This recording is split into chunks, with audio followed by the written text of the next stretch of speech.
Update. My husband died and I have to pretend that he was a great man who loved me. Original post. My husband passed away 3 months ago and I felt relieved when it happened. He abused me financially, mentally, and even physically.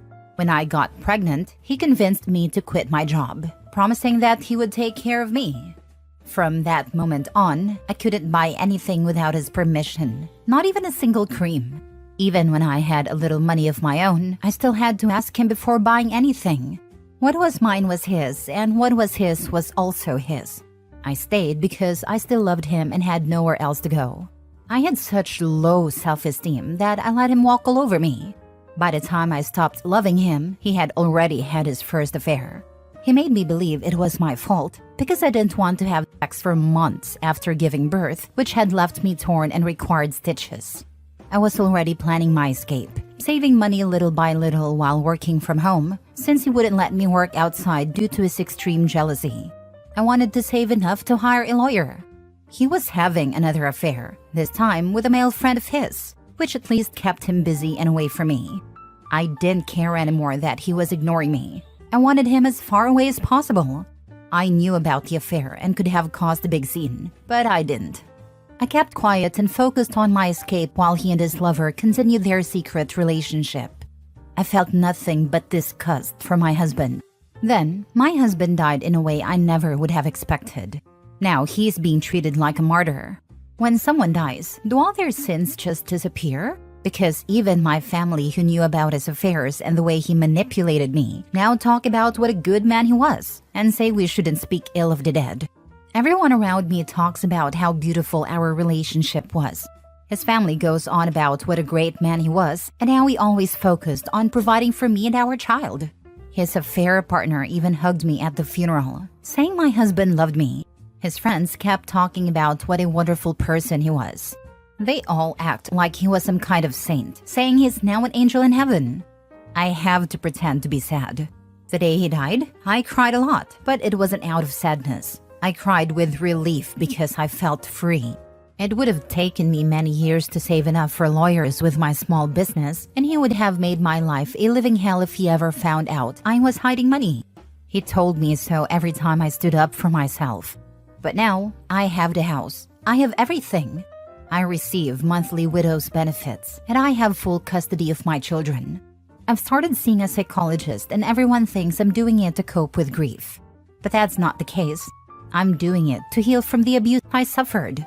It was really hard to pretend to be sad at the funeral. But I did it for my child. I did it because now everything is over, and I am finally free.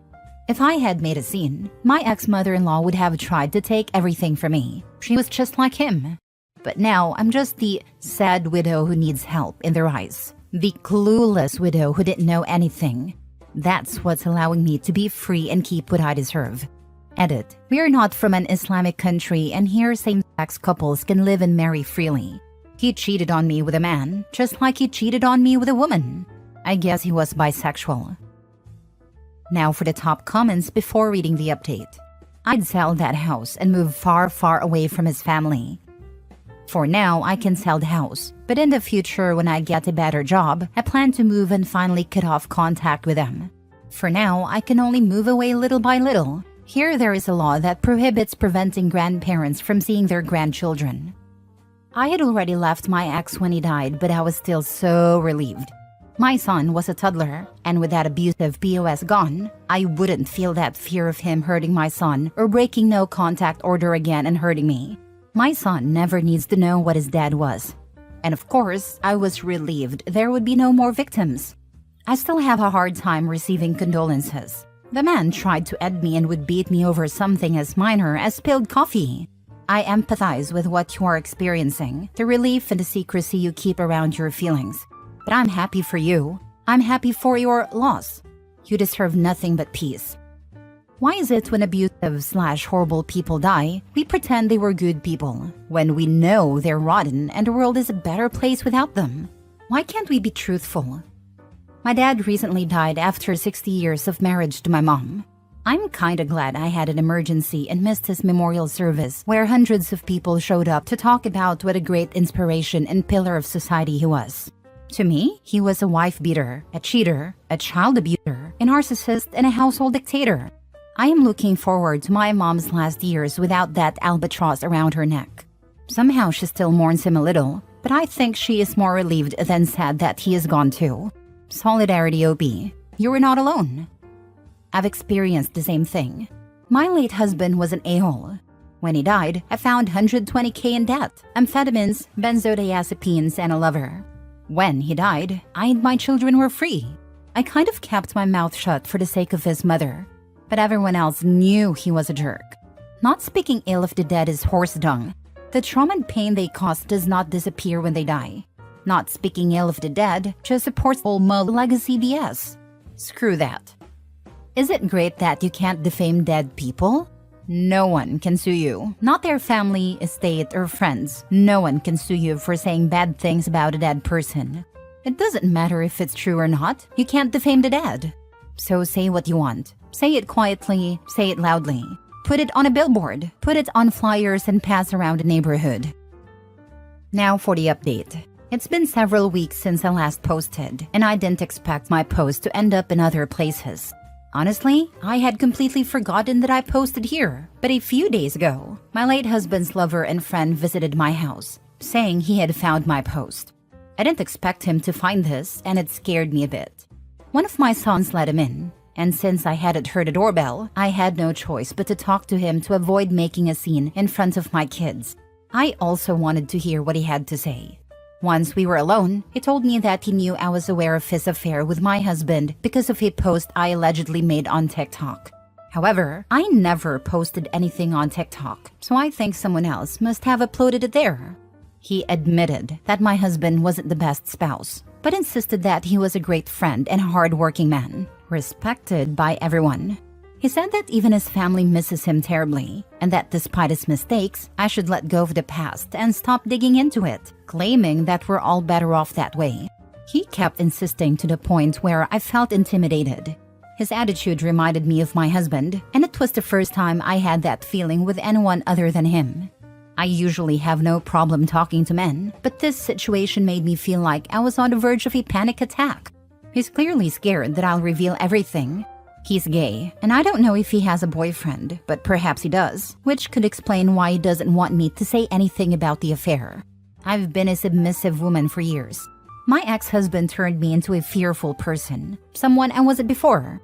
He made me the kind of woman who always kept her head down. But when he died, I felt liberated. I cried with relief for days. When this man came into my house and started telling me what to do, it felt like seeing my ex-husband all over again, giving me instructions on how to behave and what I should do. This is a man who knew very well that I was in an abusive relationship, because he knew what my ex was like and still chose to sleep with him. The man my husband made me cook for, only to then sleep with him as if I were just a maid, was now at my house telling me what a great person my ex was, and that I should keep quiet. It was too much. I wanted to slap him, but I ended up punching him in the face. I don't regret it. It felt like hitting my husband too. I yelled at him to leave or else I would tell everyone what had happened. He left and hasn't contacted me since. Initially, my plan was to stay silent and let go of the past. But that's different from having this man come into my home and try to control me like I'm some sort of doll. Maybe my reaction wasn't the best, but I'm tired of being told to shut up. I never had the courage to stand up to my husband, but in that moment, I felt like I finally did. I haven't told anyone about the situation yet, nor do I plan to, but if he tries anything, I won't hesitate to post on TikTok or Facebook about everything. Regarding the house, with the economic crisis, I'm not sure anyone can afford to buy a house like this right now. For now, I'm focusing on finding a better job so I can eventually rent out this house as a source of income. My other goal is to buy a small piece of land, no matter how far away, just to have something that belongs to me and my children. My children don't seem to miss their father much, and I understand why. It took a while to find them a child psychologist, but they recently started attending sessions and are doing well. I'm also seeing a psychologist. One of the best decisions I've made is gradually distancing myself from my ex-mother-in-law and even my own family. I've started making excuses to see them less often, citing work or saying we're not at home. While I still let my ex-mother-in-law visit occasionally, I think even the kids are happier now that they see me in a better mood. I doubt many people are still interested in this, but thank you for the messages. However, please understand that cultures and laws vary. Here, buying a house or moving to another part of the country within a month is nearly impossible for many. I truly loathe the idea that you should not speak ill of the dead. If they were evil, I see no reason we should pretend they were saints. Our memories of them certainly were not of saints. I have a friend whose abusive husband was killed in a road accident. I feel bad for her because even though he was an abusive BOS, feelings are complicated, and she had a hard time with that. I feel bad for his kids because they lost their dad, but I do not feel bad for him, not one bit. Never liked him in life, and death doesn't change that. He deserved to die. Seriously, the audacity of the affair partner to come to OP's house. Screw that guy. And she has a perfect out if the guy tells anyone about the punch. All she has to say is that he made a crude pass at her, so she fought back. Last story. I, 32 female, think that I have to break up with my fiancé, 35 male, after he embarrassed me in public over a sandwich. For starters, there are many layers to this situation that make it feel like it has to be the end.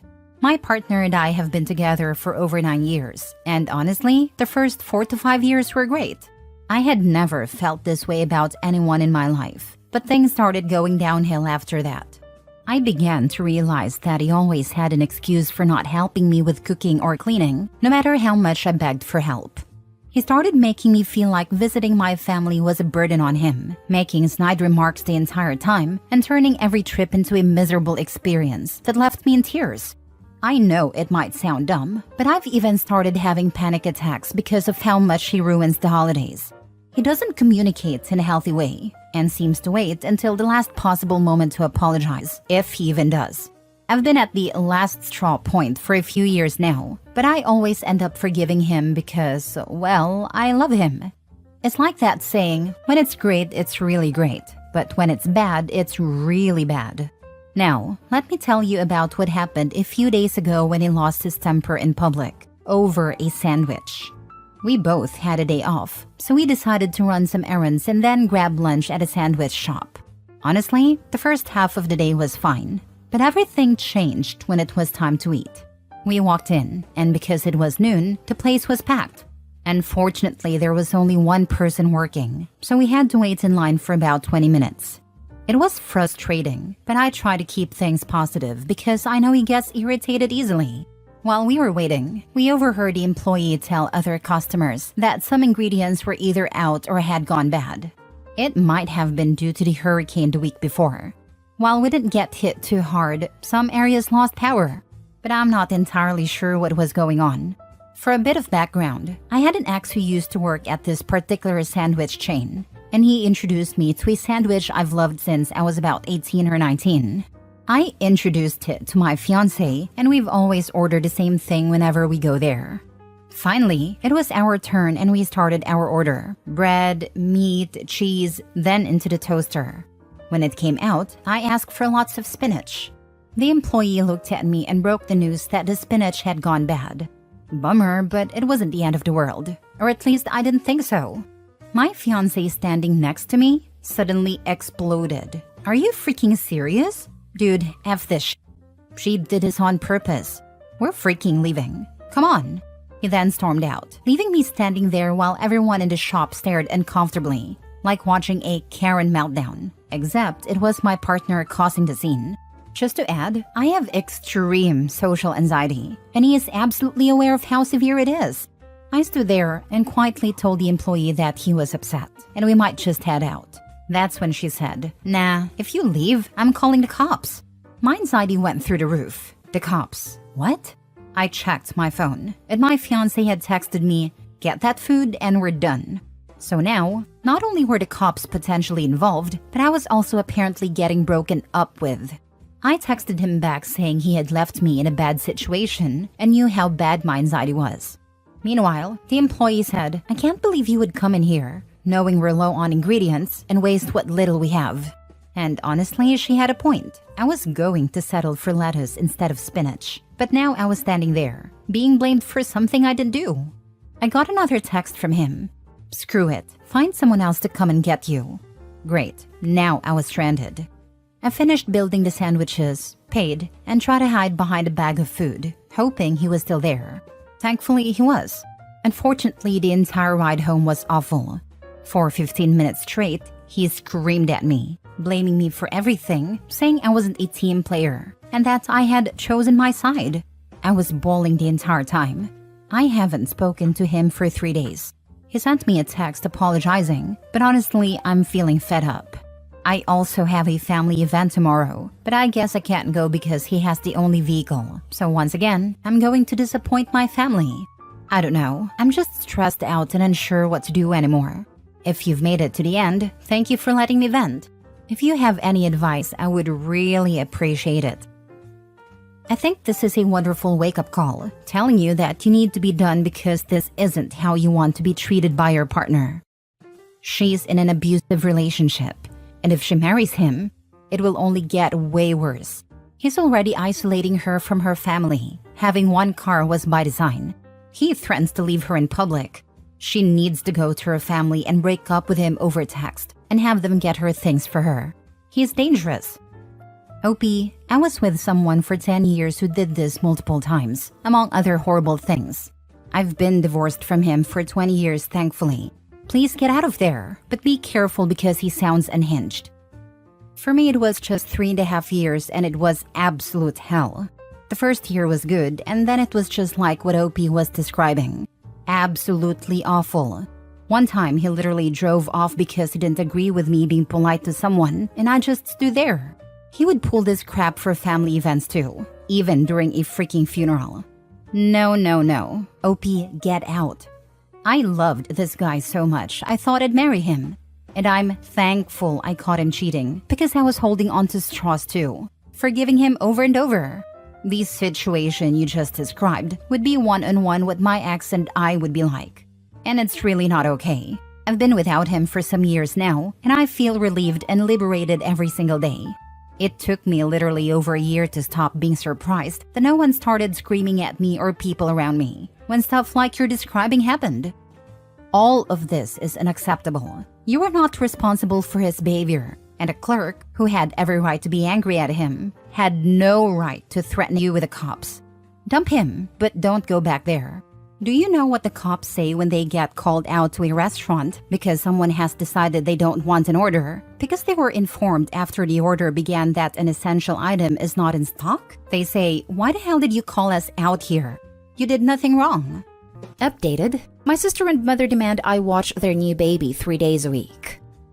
My 25 female younger sister, 21 female, is pretty pregnant, and for the last few weeks, she has been demanding that my significant other 27 male and I babysit her newborn every weekend, Friday morning to Sunday evening, so she and her significant other 21 male can have some cool time off from being parents, just to not overstress.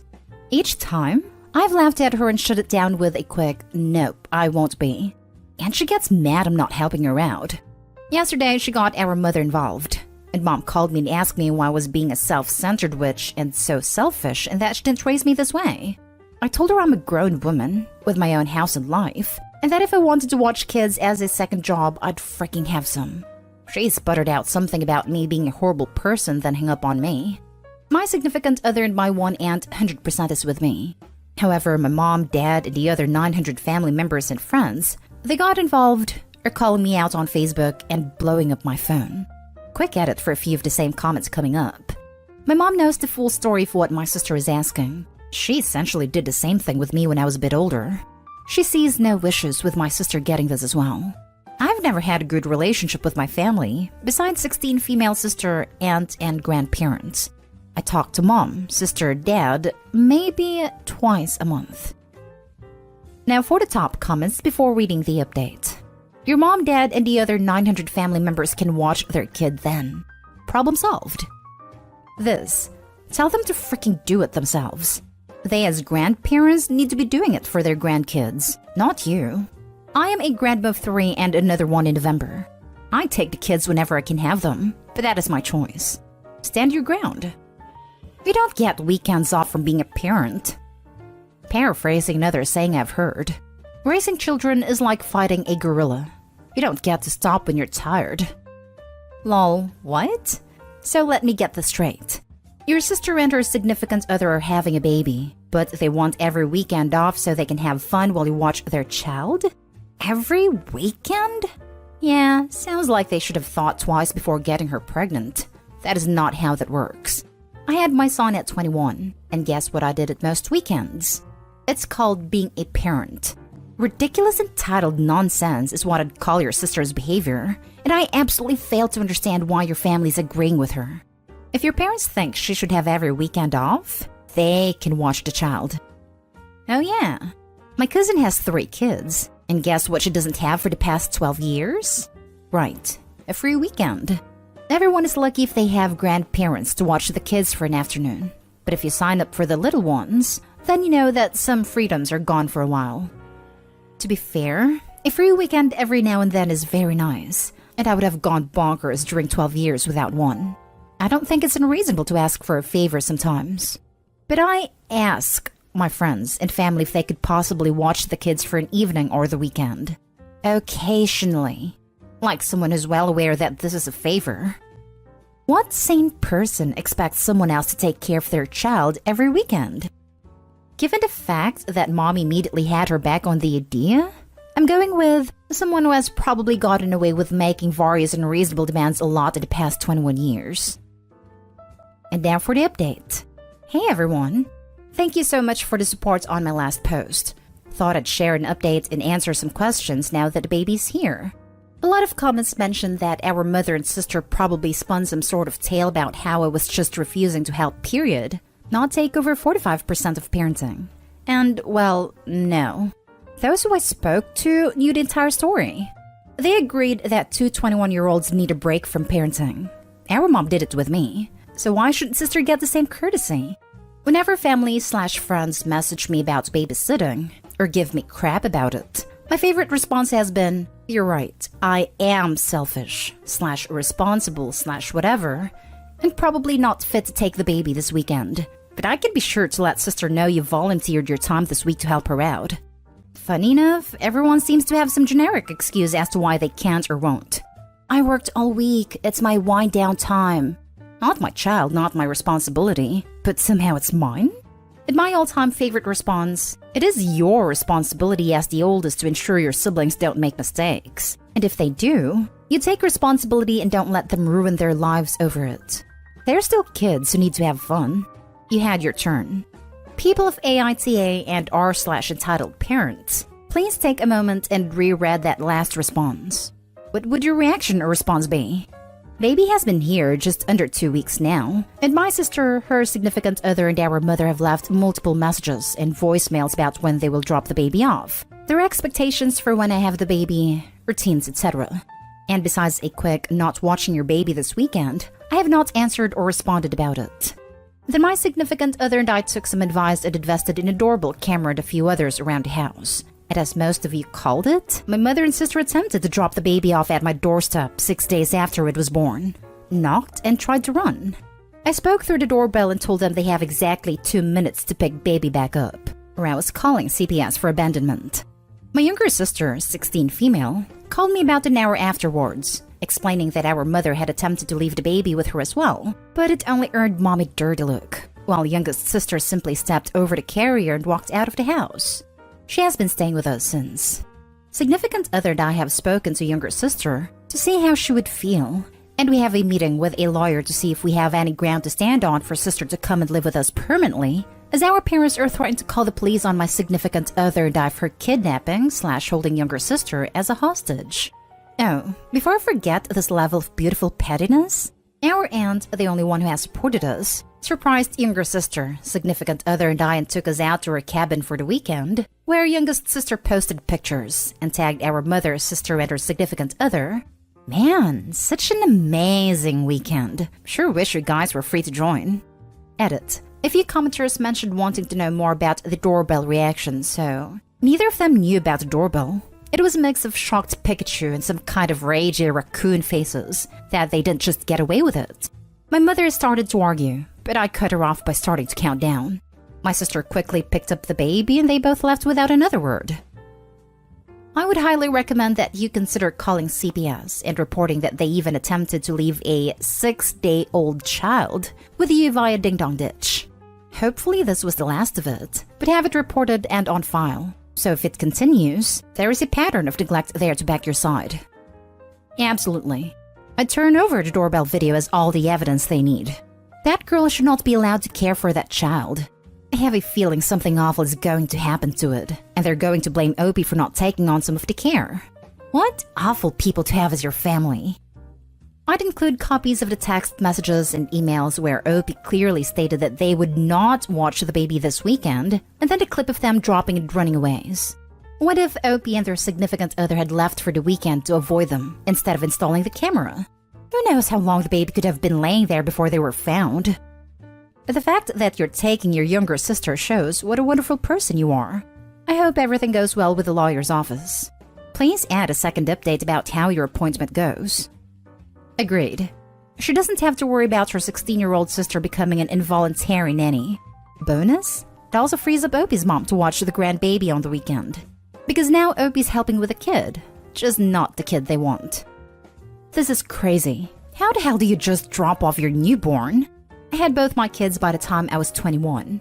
I got my girlfriend pregnant twice. I was an idiot. And we rarely use babysitters. We both worked full-time jobs. She worked during the day and I worked at night. My mom used to come over every once in a while and take the kids because she never got to see them. Not in a bad way. We just handled our own mess, and my mom wanted to see her grandbabies. It might have been different if my mom had watched them all the time, but then it would be more like a chore, and not a day out with her grandkids.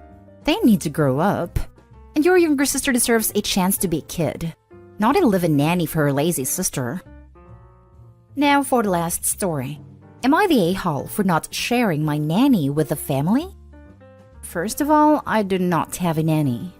I have an amazing best friend named Willow. I also have 4 children, ages 12 to 1. Willow is childless and does not like kids. She does, however, love mine and they all adore her. Even my bonus baby girl cries when she leaves to go home. She will always offer to watch the kiddos if we want some alone time, and has kept them overnight more than once. Now, every summer, my husband's family likes to rent cabins by the river, and Willow usually tags along. By day 3, she offers to hang out with the kids at the cabin. I know her well enough to know that she is usually done with the sun, the water, and brother-in-law hitting on her by this time. She always says that this time with her godkids is the real reason why she comes. This year, when the restrictions were lifted in our state, we came up to the lake. At around 10, the baby was asleep on Willow. The adults were drinking. She does not. And brother-in-law was being creepy. So she announced that she was tired and offered to take the kids back to the cabin. Day 3 comes, and she, of course, asks if she can have the kids for the day. Later on the lake, sister-in-law made a joke about asking Willow to watch all the kids tomorrow, but we left it off. When we came back that evening, the kids announced that they were camping out in the living room with Aunt Willow. I asked Willow if she minded if we just went out to the resort lounge, and she was quite happy to kick us out. The morning of checkout, Willow made breakfast because it was her turn, and, of course, my sister-in-law had to comment, "You cook for them too? Wow." After we returned, I got a text from my sister-in-law calling me a snob for bringing our nanny on the trip. I told her that Willow was not my nanny, and that she paid her own way. She then called me a witch because I saw that they were all tired and frazzled, and that I could have at least asked Willow to watch all of the kids. I told her she was crazy, and I wasn't going to ask my best friend to watch 12 children. She doesn't even like children. My mother-in-law called soon after to apologize and ask for Willow's number. She told me that maybe if she paid Willow to watch my sister-in-law's kids for a night, she would get over her jealousy. She then proceeded to lay out a plan where my best friend would be passed around like some kind of mammy. This would probably be a good time to mention that my best friend is black. I just hung up on her. My husband thinks that I should have at least asked Willow before I said no. I told him that I wasn't going to put her in that kind of position. He is downstairs right now still trying to placate his mother. I can't ask any of my siblings' perspective because I know that they are also jealous of the kind of friendship that Willow and I have. Now I am torn. Maybe I should have asked her if she wanted to help out. Did I overreact? Am I the a-hole? Edit. To clear a few things up. Both brother-in-law and sister-in-law are my husband's biological brother and sister. His two brothers and sister were on the trip. Sister-in-law is the harpy, and brother-in-law is the newly divorced brother. I had to cut it out to make the word count. She genuinely loves my children. She messages me her days off asking to babysit. She'll ask to pick up the baby from the daycare, and frequently takes all the kids out on adventures. You don't have to tell me how lucky I am, but maybe it's time I told her how much I appreciate having her in my life. The part about her cooking breakfast does sound a little unfair, but she makes the most amazing pecan caramel cinnamon rolls, and it's become sort of a tradition for her to make them for the kids. As for the harassment from my idiot brother-in-law, Willow and I have been friends since college, and she is tall, confident, and she is very well endowed, both at the front and the back. People stare at her often, and men hit on her all the time. For some reason, when she walks in a room, men just turn stupid. Most of the time, she takes the comments in stride, but for some reason this year, he was just laying it on hard. This, however, is no excuse, and just because this is something that she deals with on a daily, it doesn't mean that she should have to deal with it on vacation. I accept the a-hole ruling for that one, and I'll ask my husband to talk to his brother. I've decided to talk to Willow this evening and show her this entire thread. Maybe post an update. Thank you all. Now for the top comments before reading the update. If they want to recruit your friend as their childcare provider, they can ask themselves and not ruin your relationship with her. Just want to check, why does Opie allow her brother to be creepy to her best friend over and over and over again? Why are you putting that on Opie instead of her husband, his brother? Exactly what I was thinking. Opie isn't responsible for brother-in-law's actions. Brother-in-law should stop being creepy because he's an adult and knows how to conduct himself. Not a-hole. First, as your friend, I'd appreciate you keeping this boundary if I were Willow. It's nice you know she's a friend and showed it. It's childish your family gets jealous. That's for them to work through their feelings, not for you to placate at the expense of your friend's dignity. They can find a nanny anywhere if they want. Secondly, as a person of color myself, it would add a whole dimension to pass her number around as a nanny. Is that her day job? Otherwise, it's totally out of line. Mother-in-law's insane to think she can hire someone to placate your sister-in-law. Like, huh? She's not some doll or property to be passed around. Sounds like a bad episode of The Help, as if the movie isn't bad enough. Screw them, people. Keep having your friends back. And if you ever tell Willow, it should be to laugh at them. But it would make things uncomfortable for her. I suggest not allowing her to try placating them and babysitting, etc. She likes her godkids. That's her only duty here in my humble opinion. If she's a nanny by profession, it's different. You can ask if she wants new clients. But I wouldn't even. People who are entitled will be rude, and it would put your friend in a bad work environment and risk your friendship. I'd also say to give your friend a heads up like, hey, my family is being freaking crazy and are giving the impression that they want to ask you to sit their kids. I've told them no and to buzz off, but so you aren't blindsided, I'm letting you know. I don't know. Giving her a heads up in case they go behind your back and ask her, then turn it around on you saying you said it was okay to ask. Entitled people are crazy. And if they're about to look like fools, they'll put the blame onto someone else. Not a-hole, by the way. And now for the first update. Well, the conversations with his family went as expected. Sister-in-law was apparently holding a grudge from when we went to Vegas for 5 days in January, and Willow kept our kids. We also like to post our date nights on social media, and in her eyes, it's just, and I literally quote, not fair. Reasoning with mother-in-law was like beating my head against a brick wall. She couldn't understand why it was insulting, and thought it was a fantastic way for her to make extra money. Brother-in-law fake apologized for his behavior, citing he was stigmatized, and have you seen her bro? Then he formally asked my husband for his permission to bang his wife's hot black friend. I took the phone, that was on speaker, told him to go screw himself, and hung up.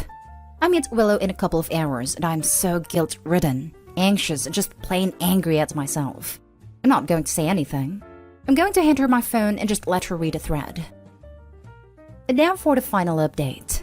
Willow came over this evening, and she read pretty much the entire thread. She then told me some of the disgusting comments that she has had to endure from all of the men in his family over the years. She was even jokingly offered money once for just one night of fun. I asked her why she never said anything, and she told me that she was used to it and did not want to bother me. I flat out asked her if any of them had ever touched her inappropriately. She wouldn't give me a straight answer, and I don't want to push it. She was so nonchalant about everything, and all I wanted to do was cry, because even when she was the person wronged, she still tries to protect me. I told her I was so sorry for everything, and that she's under no obligation to be my babysitter, spare my feelings, or put up with my toxic in-laws. I apologized for my complacency in all of this mess, and let her know that I loved her and appreciated all the things that she does for my family. We hung out. We laughed and we cried just like in college. My husband and I both told her that this was our last trip with his family, but whatever decides to for vacation next summer, she's more than welcome to come as our guest, and she's not allowed to pay for anything. But she doesn't know that yet because she would decline. I know I'm lucky to have her. She's like my sister, and I'm going to start being as good as a friend to her as she is to me. Once again, thank you for all of your insight. I appreciate it more than you know. Update. I, 30 female, cheated on my husband, 27 male, and now I suspect he's seeing another woman. Original post. I know I did something awful and disgusting, and when I couldn't take the guilt anymore, I cut off my affair partner and confessed everything to my husband. He got more upset and depressed than angry, and I begged for him to not divorce me. I proposed counseling, therapy, even allowing him to sleep with other women, but he wasn't interested. He said he wanted to try to work us out, and I jumped in being the best wife a man can ask for. I cook his favorite dishes, leave him loving notes, and bought new lingerie to entice him. His reactions are lukewarm at best. He smiles and thanks me, but not once he has said he loves me since I have confessed. He barely initiates anything, and I basically have to push myself on him, not that he complains. Sometimes we talk about this, but I think I still lost the man I love. His behavior with me feels very artificial and nothing changes his facade. I can be playful, I can be sad, I can get angry, and I can get seductive. But his reaction is always the stupid smile and polite words. He was so emotional and sincere before all of this happened. I want him to let out his true emotions with me, even if he hates me. I still love him so much. What can I do to fix this? Now for the top advice before reading the updates. There's nothing you can do to fix this. You most likely ruined your marriage irreparably. Good job. Leave that man alone. You said you've tried everything, but that's not true. You haven't tried being patient. Don't pressure him into being intimate with you to assuage your own guilt. That's not going to help him heal from the hurt you caused. You had an affair. The wound that inflicted runs deeply, and it will not heal overnight. If you want your marriage to work, you have to resign yourself to the fact that it could take years to repair the damage you've caused, and things may never be exactly as they were before. Give him time, and when he's ready, let him come to you and tell you what he needs from you to make this work. Don't try to push it or put pressure on him. If anything, that will just push him further away. The things you've been doing so far haven't been focused on helping him heal. They've been focused on helping you feel less guilty. Being selfish is what got you into this mess in the first place. You're just going to have to let yourself feel awful for a while. And if you can't do that, you may as well just leave him. Exactly this. Her being a perfect wife sounds like a pathetic excuse to skirt around a problem and make her feel she's trying and showing she loves him just to make her feel less guilty. She truly hasn't accepted accountability and isn't trying to figure out why she's strayed. Otherwise, what's to say she does it again further down the line? Her list of things to show she loves him, she doesn't understand that means nothing to her husband, as she still cheated on him for months. If she's focused on him getting better, she'd ask him what he wants, rather than do stuff she thinks will help. She's love-bombing him, which is a manipulative tactic to make him stay. She's scared of him leaving, rather than ashamed of what she's done to him in their marriage. She deserves to feel crap for a while. She doesn't even seem to comprehend that however she feels, he feels it 100,000 times more intensely, as he is the one who got cheated on. You killed the joyful, sincere, emotional man. Do you understand? That man is dead. Gone. I felt it myself. Betrayed by the woman that I thought was my actual soulmate. Yeah, that's how fast it dies. I tried for about a year, but I could never find that man again. And couldn't forgive her. He'd be a true saint if he were able. No, I don't want to believe this. He's still in there somewhere. Yes, for someone other than you. Now for the first update. He knows I cheated. We didn't separate and I begged him to not divorce and let me fix this. He agreed, but his behavior since my confession has basically been one of indifference. Like I wrote in my last post, I do my best to be the best wife he could ask for. I cook his favorite foods, get him gifts, screw his brains out every night. He just smiles and thanks me. He acts kind and never yells at me, but I feel his icy indifference under that mask of courtesy. 2 weeks ago, he started coming home late. Very late. And when he does, he just goes to bed. I asked him what's going on, and he told me in the kindest way possible that it's not my business. I call him when he stays out and picked up only once. I heard a woman laughing in the background. I am starting to think he is cheating back on me. It freaking hurts. If he told me, at least I would do my best to stomach it. I deserve this after all. But he won't tell me. He just shuts me out. A common friend told me she spotted him in a car with a woman she didn't recognize, and this felt like a stab in the heart. She said she couldn't describe her exactly because she wore big sunglasses, but she recognized my husband because of his particular taste in neckties. They were talking, but my friend said that from their position, it looked like they were holding their hands or one of them was touching the other's lap. I don't know what to do. If he is having an affair, I deserve it, but I need to know. The uncertainty is killing me. Should I confront him? Should I try to find out more? I don't know how much more I can take of this. I wish he would at least communicate with me. Just ask him. You hurt him, and now he's hurting you. I don't believe your marriage is salvageable at this point if he's cheating to get back at you. He won't talk to me. He's dissociating from you, probably seeing someone else, but regardless, it's over. Sounds like you've been reduced to roommate, yes? Not even a roommate. Someone said I've been reduced to a bagmaid. Oh no, if it isn't the consequences of your own actions. Your marriage is over. Move on. What do you expect from him? To talk to me, even just to insult or berate me. At least we would be communicating. He speaks only in one-word sentences with me. Sometimes he won't even do that. Just point at something like a bottled water to ask me to pass it to him. Get an uncontested divorce. Move on. Lessons learned. Life is too short for all that BS. Or just open the marriage and find a boyfriend. Eventually the marriage will dissolve naturally. Why do you have to be so mean? I know I am an idiot already. Why do you have to be so mean? Cheating on your husband and breaking up your marriage isn't a nice thing to do. Can't take all the criticism? Well, maybe you shouldn't have slept with another guy. Sorry, your client for months. Leave your ex-husband alone and stop calling what he's doing cheating. He isn't cheating. You told him he could sleep with other women. And guess what? He is.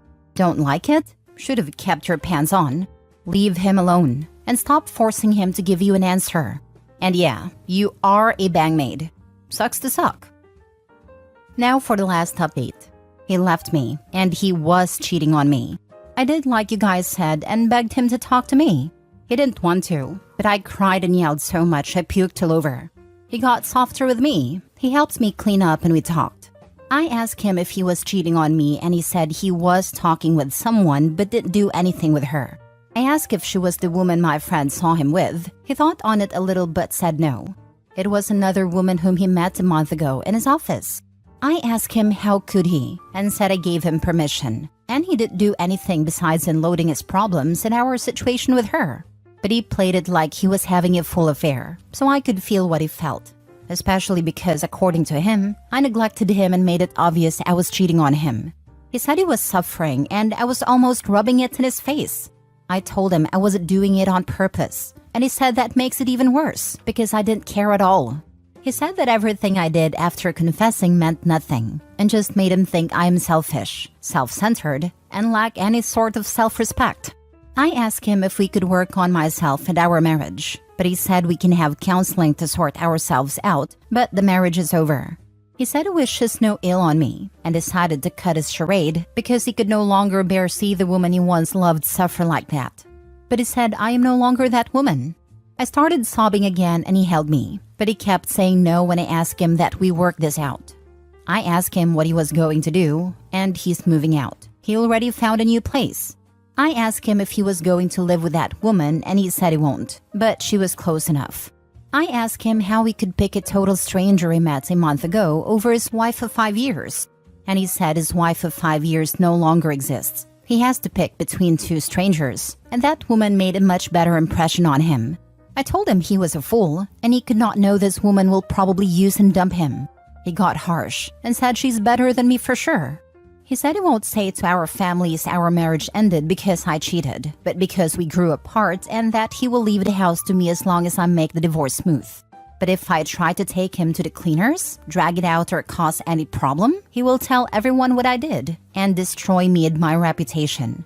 This happened yesterday, and he has already packed up almost everything. I can't stop crying, and I can't believe this is happening. This is horrible and unfair. He said his wife of 5 years no longer exists. He has to pick between two strangers, and that woman made a much better impression on him.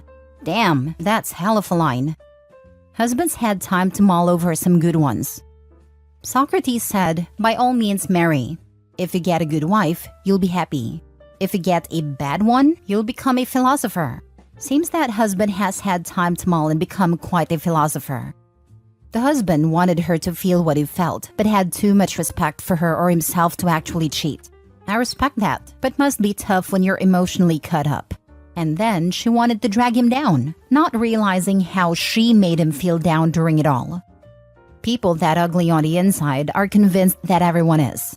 That's how they delude themselves into believing that it's okay for them to treat others like trash. If everyone's evil, no one is, themselves included. This reminds me of so many other posts from cake eaters. Will have their own affair, but oh no, my significant other is cheating on me? How dare they? In this case, she also did basically give him permission. And also, he clearly stopped caring for her from the moment she confessed. It was so clear. There was a post about a wife who wanted an open marriage, and for 2 years she got her way, while her husband worked more hours in order to pay everything off. And then he gets a girlfriend/lover, and the wife demands that he buys a bigger house and newer car, and gets shocked by divorce papers. Last story. Am I the a-hole for breaking up with my girlfriend after learning about her credit card debt? I, 29 male, recently broke up with my girlfriend Lisa, 28 female, after dating for a year. My friends think I'm a huge a-hole to break up with someone over money, but I feel that I did the right thing. One of my friends suggested me to post here, so that I can see I am making the biggest mistake of my life. For context, I have a comfortable job now, and financially in a great place. I grew up poor and had to scrape through most of my college and scholarships. Luckily, I found good mentors in college and was able to finish my PhD in a very lucrative field. I know what it's like to have nothing, and I'm very frugal with my resources. I met Lisa a year ago on a dating app. Lisa's beautiful, smart, and very charming. Our relationship has been great so far, and we have never had any real fights or differences. She also has great taste, which I lack, and helped me with my wardrobe and making my apartment so homely. Her lease was supposed to be up in a few months, and I asked her to move in with me. She was incredibly happy and agreed to it. However, we decided to discuss finances and other important things before we take the next step. 2 weeks ago, we sat down, and I made an Excel sheet to decide how we are planning to pay for stuff. I knew I make significantly more than her, and I offered to pay proportionally, which she happily agreed to. For that purpose, I asked her how much she makes, and it was lower than I would have anticipated based on her lifestyle. I asked her how she affords all the designer bags and going to fancy vacations on that salary. She looked embarrassed and told me that she has around 20K credit card debt. I knew about her student loans, but that did not bother me. However, I realized she spends way more than she can afford and had no real answers on how she plans to pay back the credit card's balance. She told me that moving in together would help towards paying off the debt, as her monthly living expenses will go down significantly, and she can pay that towards the debt. She told me she would be debt-free within a year if we moved in. However, she also told me she could not be on the lease as she has poor credit history. All of that led me to rethink our whole relationship. I was looking forward to a long-term relationship and also marrying her one day. However, based on what I have seen so far, she is very irresponsible with money. I have trauma from childhood where my father would spend money on gambling and on fancy items to impress his friends that we could not afford, and that meant we barely were scraping by. My mother kept the house together and made sure we had food on the table.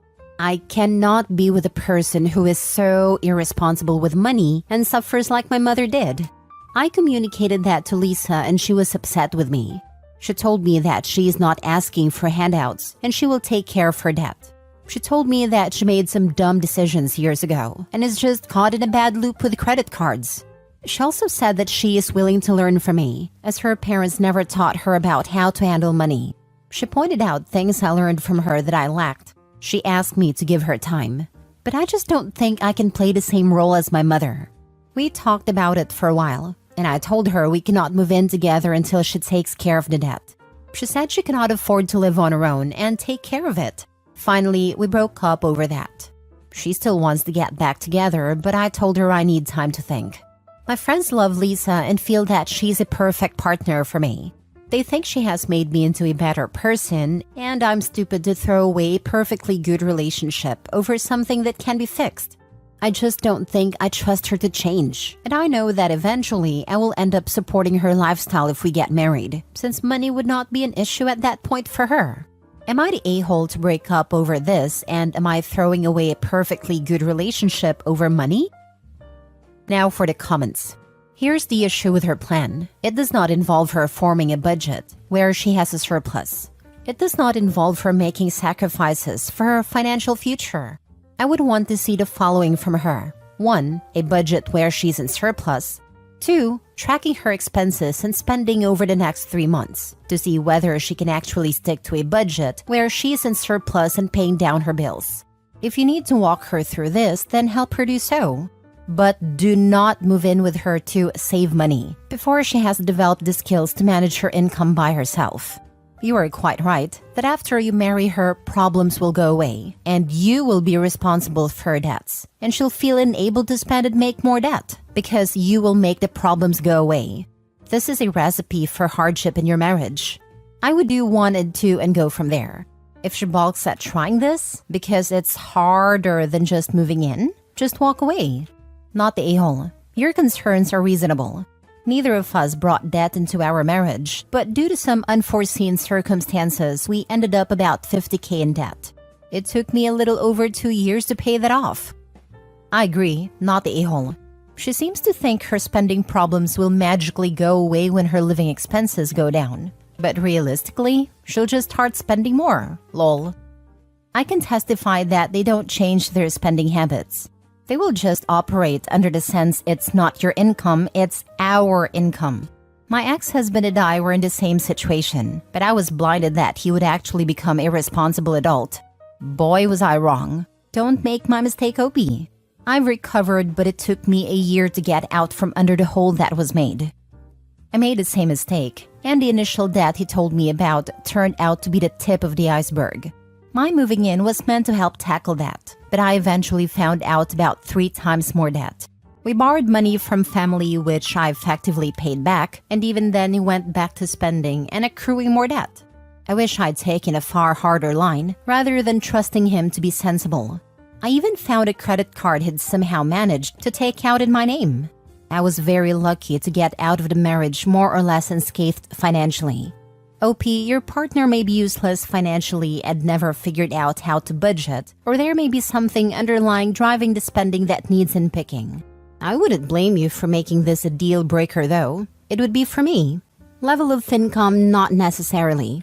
Inability to manage money? Yes. 16 years after my mother's affair, my dad still refuses to date. My father has always been my superhero. He worked full-time and still managed to put me on the bus every morning. He raised my sister and I entirely on his own. He put me through school, helped me get my first car. He was there for every birthday, graduation. Any difficult time I was going through, he'd drop everything and drive hours to make sure I was okay. I never had a close relationship with my mother, nor do I have many fond memories of her. She had severe insecurities about herself that she projected onto me at a very young age. She would purposely give me ugly haircuts because sometimes she felt I was prettier than her. She would force me to take photos of her for hours until she got the perfect one for her Facebook profile. She was a deeply insecure person and tended to seek out validation online. I was 9 years old when my parents separated. At the time, I was actually excited because my friend's parents were divorced and I thought it was so cool he had 2 Christmases. I didn't understand what was happening and also didn't remember anything about my mother's infidelity until I was a teenager. I was around 15 when everything started to come back after a traumatic experience I went through. I vividly began to remember the first time I, as a 7-year-old, walked in on my mother doing it with a man she cheated on my dad with, who she is still with to this day. He, I'm going to call him Greg, was a guy she went to high school with. They reconnected through Facebook, and unbeknownst to my dad, she began a secret relationship with him. As a kid, I'd always get frustrated because I'd want to play computer games, but my mom was always on Facebook, and I now understand that was because she was communicating with this guy. There were also other men too, but Greg was the most serious. My mother decided she wanted to escalate and begin meeting with Greg in person. She would use the excuse that she was going to visit her father. Meanwhile, she was going to see Greg. The worst part about this is that she would bring my sister and I with her and force us to go to his place and play with his kids. They first met up again at an A&W, something my sister still blames herself for. As kids, our go-to fast food place was Wendy's, so it was particularly odd that this road trip she suggested A&W. I said no, and my sister said yes, so we went to A&W. To my mom's surprise, Greg was there. I now realize through years of therapy that this was all pre-planned and a way to make their meeting up and hanging at his house look more casual. My mom didn't consider the fact that this decision would make my sister blame herself for my parents' marriage falling apart, all because she said yes to going to A&W. When we went to his house for the first time, his daughter was quite mean to me as she was a bit older, and one time she had hit me while we were playing. So I went to go tell my mom and walked into the room and saw them doing it. I didn't understand what was happening and I immediately began to cry, as I thought he was attacking her. I ran to my sister to tell her and my mom came running out and made us promise not to tell our dad. The scene is still burned into my mind. Months went by and the guilt grew. My mom started being less sneaky and my dad actually walked past the computer one time and saw messages being exchanged between Greg and her. He immediately left the house in shambles, and my mom chased after him. They talked, and she said my dad didn't love her enough. My dad promised to do better, and my mom promised she would stop talking to Greg. She didn't. Eventually, when I was 8, my dad accepted that he had lost her completely, and they started planning their separation. He reminded my mom that she would be responsible for keeping in contact with us, my sister and me, not the other way around. He wanted to make it as easy on my sister and me as possible. My mom said she understood. When I was 9, my mom packed her things and moved across the country. She tried keeping connections with us through Skype, but the calls got fewer and fewer. She eventually abandoned us completely. My father has never seen a single dime from her and has raised us completely alone financially. This caused issues when my dad tried to finalize the divorce, but my dad reassured us that he didn't need her money. He was always so selfless and kind. He never spoke a single bad thing about my mother. My mother began posting on Facebook saying she can't understand why my dad didn't chase after her and that's what she wanted. She didn't want it to come to this. My mom is literally insane. To this day, she still talks badly about my dad. I am now 23 and I still hold guilt over keeping my mom's affair from my dad. My dad has never tried dating again. He shut out his entire circle of friends and became very isolated. The only people, he says, that matter in his life are my sister and me. My dad never sought out therapy, despite my sister and me constantly encouraging it. He is now 65, and it's unbearable seeing him be alone. His trust was completely shattered, and it completely changed him as a person. I wonder if, because he had to raise both my sister and me, he felt he had no time to focus on himself and his own well-being. I want my dad to be happy, and I can tell that he still struggles with these issues greatly every day. I still feel like if I had told him what happened earlier, maybe things would be better. Maybe he would have been able to move on and find someone who loved him genuinely, or maybe he wouldn't have become so isolated. I still want him to go to therapy, but nothing I say to him changes his mind, though I feel he would greatly benefit from it. I want him to be able to date again or even just go out with friends again, but I don't know how to encourage him to do this. Recently, my mom has tried to reconnect with me, but I want absolutely nothing to do with her. She said she was sorry for ruining our lives, and her words felt empty and crass. I don't know how to respond to my mom or if I should even respond at all. I don't know if I'll ever be able to have a relationship with my mother again after what she did to my dad. Now for the top comments. Holy smokes, this was an intense read. I cannot imagine the hell you and your family faced. My suggestion is, if possible, are there any clubs nearby your father is interested in you can perhaps have him enroll in? For example, maybe a fishing, hiking, etc. club he can begin to meet people at? Maybe even you and your sister can attend it with him a few times to try it out so he can steadily begin to expand his circle in case he rejects therapy for now. Good luck, Opie. I highly recommend going out together with him, either just you or you and your sister. That way, it comes off more as a subtle push to get him to start living his life again. Since he only really cares about you too, making it a family experience would be more likely to gain his willingness. As for your mom, I've got nothing. Personally, I don't think I could have a relationship with her in your situation. This is what cheating does. It destroys people. I would just let her go. She's not a good person. Infidelity is a form of abuse. Let it be the wedge that it is. I wanted to mention something I forgot to bring up. In a message she recently sent me, she also said my sister and I are the only ones on her and Greg's will. His children were also cut off. She had a large hand in that happening, and they no longer associate with either of them. It feels like this also was super selfish of her and a way to basically force me to respond. I have not. I think she realized they both have no one around now they're getting older and need more care, and maybe thought this was a way to establish a connection with my sister and I again. Your mom's reconnecting may be that she realized she has no one to care for her in old age. She may need her daughter's help now. She realized that now that she reached the age where if something were to happen, she is alone.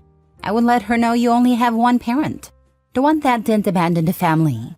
She can make it up by never contacting any of you again.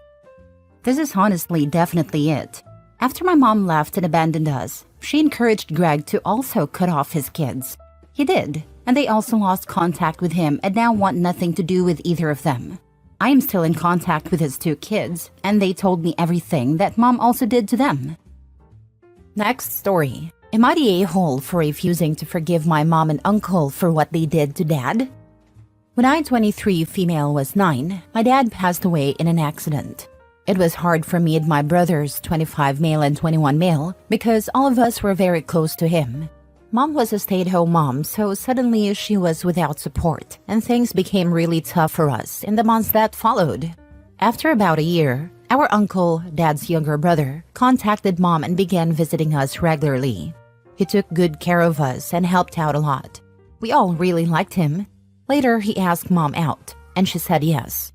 It was strange to see her with him, but we were young and wanted her to be happy. Our uncle also promised to take care of us. Over time, I grew to see him as a stepdad and loved him like that. They got married 3 years after dad died, and now they have 2 kids together. My brothers and I really did love him and were happy for mom. We never felt like dad was replaced because both mom and uncle were very respectful about his place in our lives. A few months ago, my brother, 25 male, was clearing out the attic at our old house and found mom's diary. It turns out mom had been having an affair with uncle for years, and she admitted to seriously doubting whether if all or any of us were really dad's children.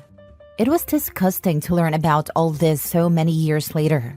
Dad had only recently found out about the affair, and a few weeks later, he was gone. I guess now I know why he suddenly became an alcoholic and decided to drink and drive despite always telling us to think of family before taking risks. My brother confronted mom, and everything sort of blew up. Uncle tried to intervene, but my brother almost attacked him. It was unbelievable, really. We had been a happy, almost normal family for years since dad passed, and now it's completely wrecked.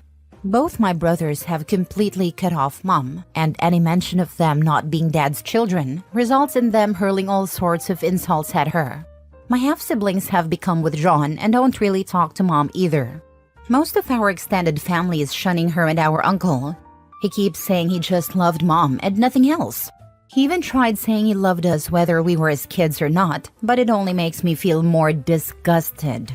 Mom recently called me begging me to talk to my brothers and asking that we try to get back together as a family. She said she wouldn't throw away the family at home we'd built over the years. She claims she mourned dad for years and was respectful of him for years before getting together with uncle, which I called BS on. I told her I didn't want to see her and that there is no way any of us can forgive her for what she did to dad. Mom said I was being needlessly cruel and that it was vile to throw her out of our lives after she cared for us all these years. My boyfriend agrees with her. Am I the a-hole? Not the a-hole. Damn, this is rough. Mom is blaming you guys for breaking up a family, but that family was based on lies, and she lied to you over years that never came clear. Your dad turning to alcohol and pass away in a car crash for drunk driving, and then you finding out that his alcohol use started when he found out about his wife cheating on him with his brother, makes everything so much worse. They literally drove him into alcohol use that led to his untimely death, robbing you of your father. This is so awful, and both don't even own up to their mistakes. I only did it for love. Nope, he did it for himself. Next thing you know, but we are a family. So was your dad, and see what they did to him. Damn, I don't even have words. They both were selfish. Your uncle did his brother wrong. Your mom did her husband wrong, which directly led to his death. Don't want to hear about family and how they should stick together. Everything was in the past. Don't hold a grudge. They are together now. They got what they wanted, your father out of the way. Now they have to live with the consequences of their decision. There is a special place in hell for people like this. Block them and move on. Timeline. If it is possible that your eldest brother could be the uncle's, then the affair was going on for at least 12 years prior to your father's death. 12 years. 3 possible pregnancies. How long were they even married before the affair started? You should all get your DNA tested, so at least you know who your bio father is. If they could lie to all of you for all those years and instead of your mother divorcing your father, slowly caused his death, then that is not love. Not for anyone. What was your mother getting from your father? If she loved the brother, she should have gotten a divorce and married him. The brother should have spoken to your father rather than watching him off himself. Last story. After my dad's passing, my mom started seeing a younger guy from his soccer team. I'm torn between anger and heartbreak. I'm 28 male from a small town in northern Sweden, the kind of place where everyone knows each other, and most families have lived here for generations. My dad was a bit of a local legend, well-liked, respected, and someone people could rely on. For over 30 years, he volunteered as the equipment manager for our local amateur soccer team, without pay, purely out of love for the game and the team. Back in the day, he even played on a team himself. You could count the games he missed on one hand. My mom, 52 female, works as a journalist for a local newspaper and covers everything from politics to sports. She would sometimes come to the games, especially if she was writing an article, but she never had the same passion for it that my dad did. 6 months ago, the team got a new player, a guy 25 male from Somalia. Our sports manager met him during a trip to Africa and recruited him. He wasn't a professional, but he was one of the best players the team had in a while. My dad liked him a lot, and after wins, he would take the whole team to McDonald's, treating all the players like they were his kids, including this new guy. Then, about 4 months ago, everything changed. My dad passed away suddenly. Losing him was a shock for my mom and me, and the whole town mourned him. So many people showed up at his funeral, it felt like the entire town was there. Even the soccer team held a moment of silence and dedicated a tribute to him at the next game. It was a beautiful send-off, and felt like the right farewell. After he was gone, my mom started attending the games more often, finding some kind of comfort there. She also started working on a project about the team's history, interviewing several players, including the Somali guy. Eventually, I started to notice things. I'd often see this guy around my mom's neighborhood. Sometimes, I'd see him leaving the area or jogging nearby. At first, I didn't think much of it, but over time it started to bother me. He was around way too often. A few weeks ago, during fall break, I went with my wife and kids to visit her family in southern Sweden. A few days later, I got a call from my best friend. He sounded hesitant and almost uncomfortable, which made me worried. Then he told me something that completely shocked me. Apparently, he had seen this guy from the soccer team leaving my mom's house. I was stunned and couldn't believe what I was hearing. I refused to believe it. When I got back home after the break, I was still just as confused and worried. A few nights later, I was on my way to visit my mom, but when I arrived and saw the house in the dark, I had a sudden impulse to stay out of sight. I crept around to the back, carefully made my way through the garden and moved toward the windows at the back of the house. When I looked through the living room window, I saw something that made my heart stop. My mom was sitting on a couch, snuggled up with that guy from the team. They were leaning into each other, and it was clear they were cozying up together. The sight froze me in place, and everything inside me just twisted. The shock and betrayal. I don't even know how I got home.